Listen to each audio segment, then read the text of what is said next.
So how do you come up with blog ideas that people actually want to read and are searching for? In today's video, I'm going to show you my favorite tool for doing exactly that.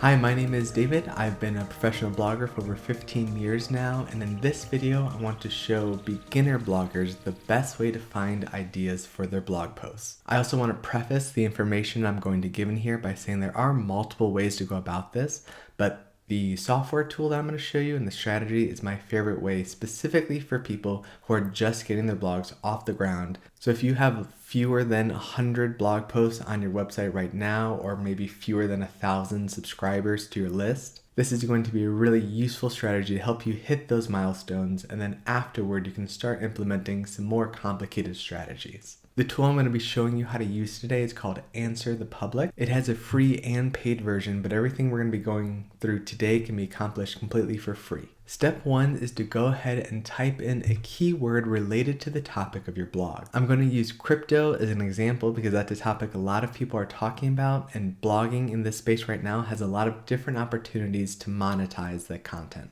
If you're not 100% sure where to start or what keyword to choose, it's best to simply begin with what you're interested in. Even the best blogs had to kind of evolve into their niches over time, so don't feel bad if you don't know exactly what you want to write about. Just start getting blog posts onto your website, and over time you're going to see what works best with how you write and what you're interested in, and then from there you can go ahead and narrow it down. After you've typed in your word, go ahead and choose the country that you're living in right now.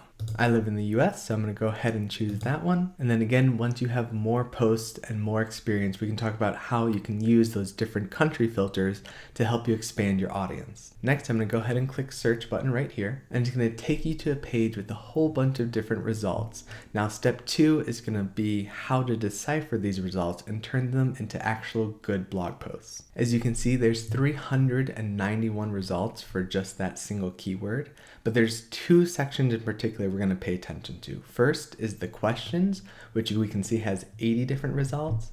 And then second are the comparisons, which have an additional 40 results. These 2 areas are going to provide the best starting points for your blog posts. So as I scroll down, this is what the crypto question section is going to look like.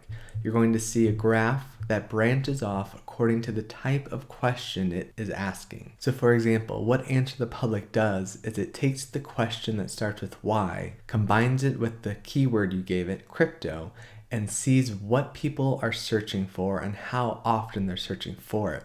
The darker green means that it's being searched for more often than the ones that are lighter green.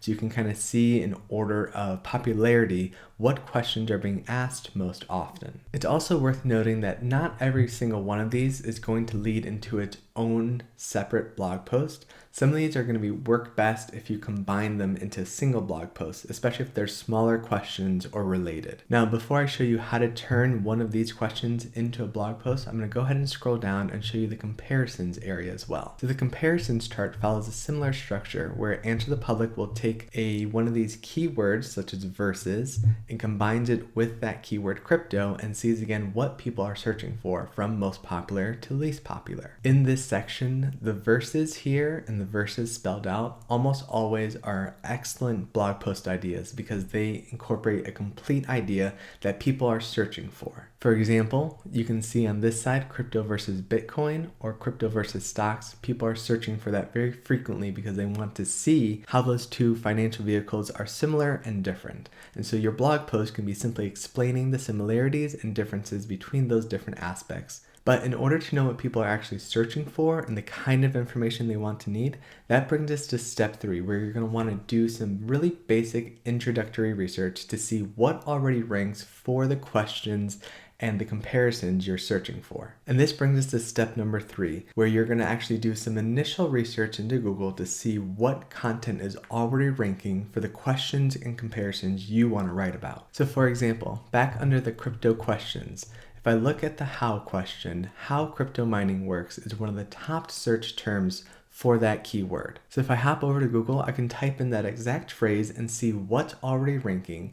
Then I can read those articles and see what information they're including and what possible gaps are there that I can fill with my article. All right, so what I like to do while I'm doing that initial research is to write down the other questions that come to mind that either the articles answer or don't answer during my search. For this example of how does crypto mining work, these are the other questions that came to mind, such as what coins can you mine in the first place, and what equipment do you need in order to accomplish that crypto mining. Then at the bottom of the list, I jotted down a few more ideas that could either complement that article and help it feel more complete, or spin off into their completely own articles. So my filter or threshold for deciding whether something should be its own post or whether it should be added on to another post is how many words roughly do I think will be required to answer that question properly. Can I answer it in just a few hundred words? Maybe 100 or 200 word paragraph will give the reader everything they need to know? Or is it a more complicated subject that requires about 1,000 words to answer? For anything in that 1,000 word range or so, those are the questions and the comparisons I want to focus in on, because I can spin off really useful, valuable articles rather quickly and kind of grow my content around that topic and then grow my audience or traffic around it in return. The best way to build initial traffic to your blog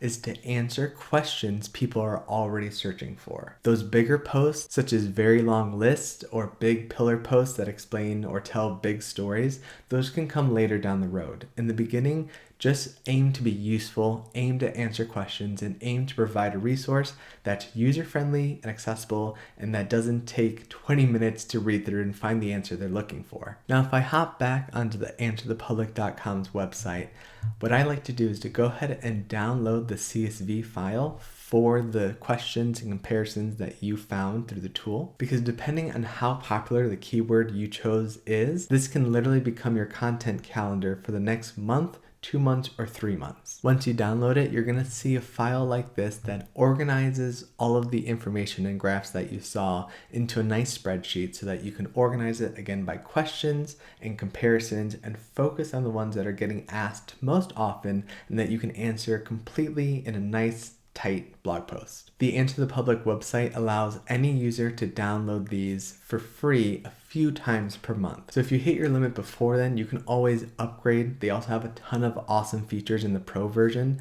But again, just for beginners, use the free tools to get you started and then revisit the website every month or 2 months.